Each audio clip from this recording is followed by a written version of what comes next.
Sorry for in my last video I had some problems with my Surface Pro. Hopefully we are good to go now. So let's go ahead and get started again. So like I was mentioning on the previous video, this one is SSA. Okay, there is no SSA. Okay, that does not exist. So what that means is that we can't really say that they're congruent. We just can't. So we're gonna say that they're not congruent. Okay? Same with this one here. We have A. Remember, that's not one of them. So A does not work. Remember, the ones that we have is SSA, SSS, SAS. Let me rewrite this one. We have AAS.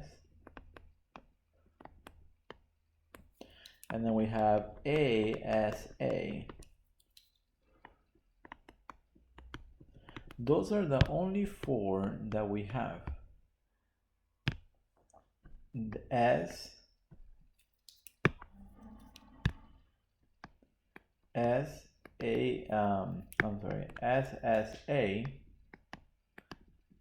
and AAA are not congruency terms.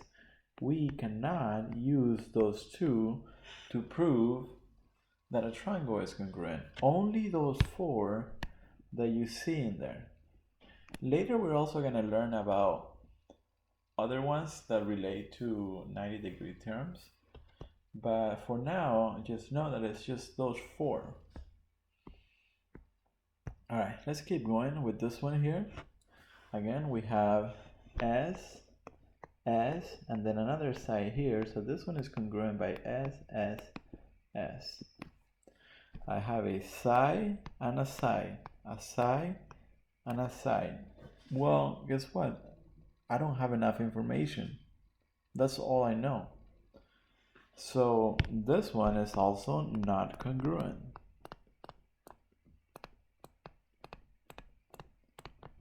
Okay, we have side, and side, so this one is congruent by SSS.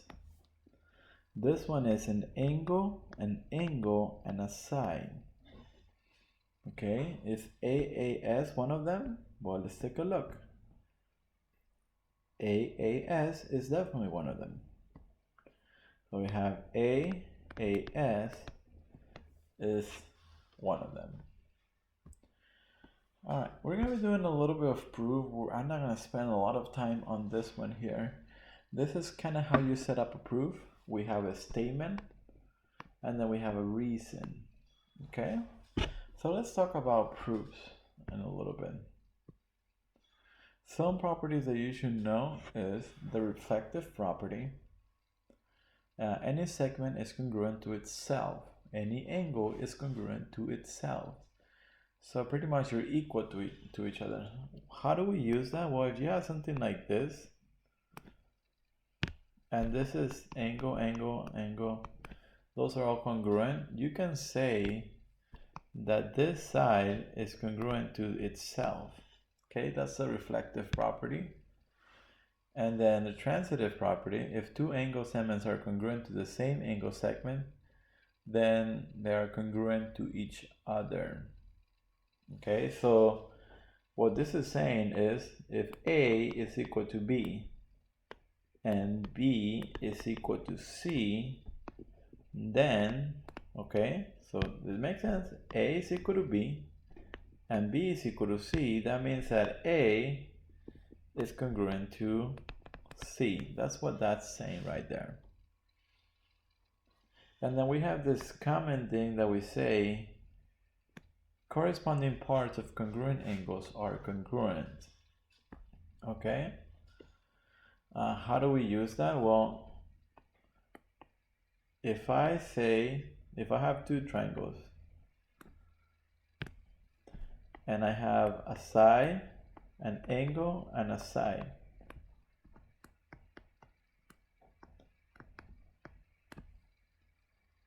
then I could say that those two triangles are congruent. Well, if the triangles are congruent, then this side is also congruent to that side right there. Okay, that's what it means by corresponding parts of congruent triangles are congruent. It means that if two things are congruent, then all of the parts, that's the angles and the segments, all of it, everything is going to be congruent. Okay, so that's what it means by corresponding parts of congruent angles are congruent. All right. Given K, angle K is congruent to angle H. So on the given, that's the first thing we're going to write. Angle K is congruent to angle H. We also see that segment LM is congruent to IJ. And then finally we have an angle L is congruent to angle I. For the reason here, that's all given.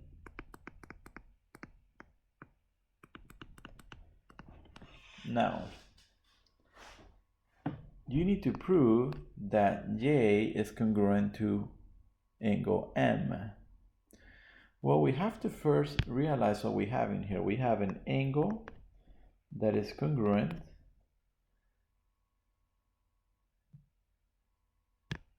and then what else do we have? We have LM is congruent to IJ, so those are congruent, so we have a side. And then what else do we know? We know that angle L, so here's what I need. Angle L is congruent to angle I, this one right here.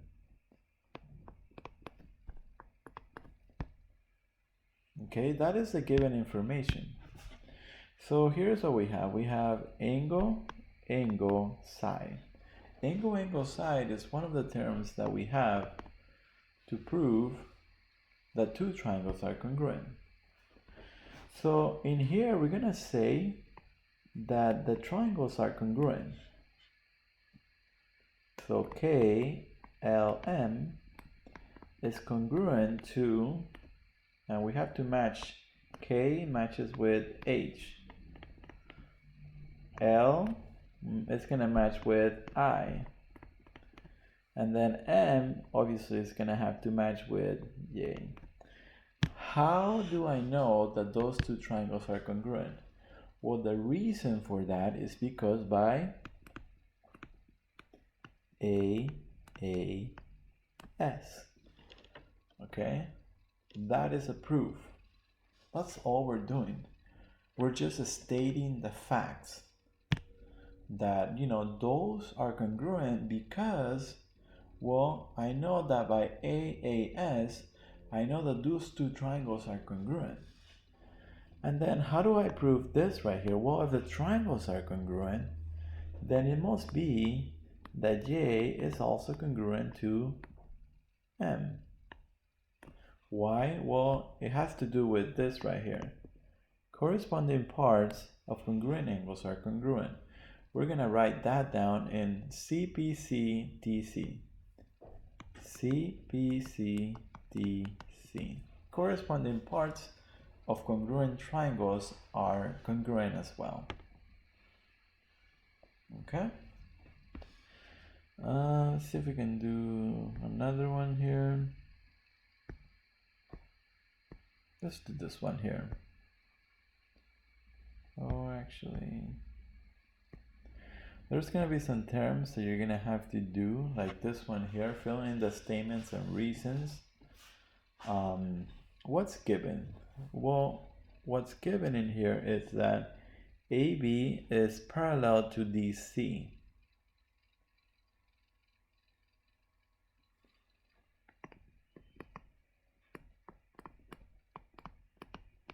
Okay, that's one of the given ones. And then we have BAC is congruent to DCA. So I'm going to write that down. BAC is congruent to DCA. Why is that? Why is that? Well, the reason for that is because those angles right there are what we call alternate interior angles. Remember that we talked about that? Alternate interior angles, because the lines are parallel, are congruent. Now again, guys, this is not gonna be on the quiz, but I just have to, do this, so we're stating the obvious here.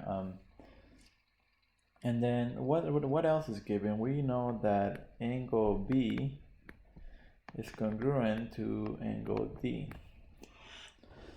Then it says that AC is congruent to AC. Well, that is the reflective property that we have.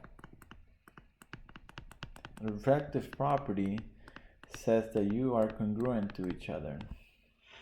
And then ABC is congruent to CDA.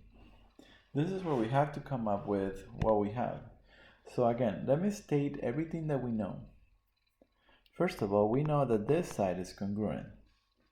So we have angle, side, and then what else? What else do we know? We know that angle B is congruent to angle D. So this right here is congruent to that one right there. So we have an angle and an angle there. So we have AAS. So by AAS, those are congruent. And the final statement should be this right here. BC is congruent to DA. Why? Because corresponding parts of congruent triangles are congruent. Okay, so I'm just gonna leave it at that, guys. I'm not gonna do a lot of proofs. This is another one. Well, actually, let me talk about this ones here. We also have what we call right triangle theorems or congruency theorems. A right triangle always has a side that is 90 degrees. So let's talk about that. Remember, a right triangle has legs and it has a hypotenuse. Okay, the hypotenuse is always the side that is the biggest one. I'm just gonna go over this ones really quick.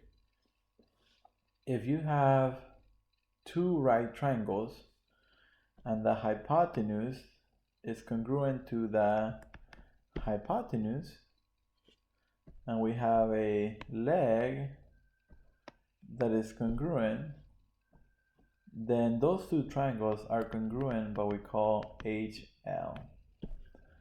Now this term is actually related to another term. Okay, so the other term will be side angle, side. Now this one, of course, it's not. It doesn't apply when it's not a right triangle, but it does apply when it is a right triangle. Okay, so you have to be very careful with that as well. Okay. All right, this one here. This one is LL. If the sides are if the legs are congruent, then the triangles are congruent. This is also similar to SAS. Okay, so leg and egg, leg. We also have leg and an angle, leg and an angle, leg and an angle right there. Those are called LA. And this one relates to angle, side angle.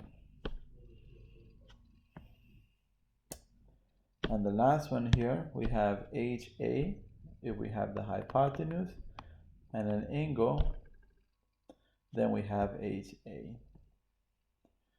Okay, so here's all of our options. We have HL, LL, LA, HA, and not congruent. So in this one we have H, and then we have a leg. So this one is HL. This one we have a leg and a leg. So this one is LL. This one we have a leg and an A. So this one is LA. And in this one we have the hypotenuse and an angle. So we have HA. As simple as that, guys.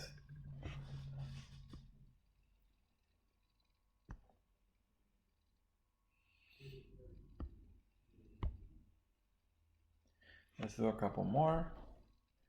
We have an angle and the hypotenuse. So this one is HA. This one we have an angle and an angle, but notice that angle and an angle is not one of them. So that one is not congruent.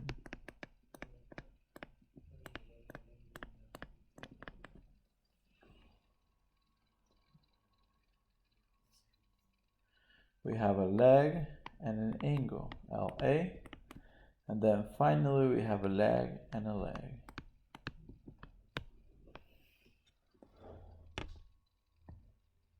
Alright, so I'll stop the video there, guys. So hopefully you guys understood a little better.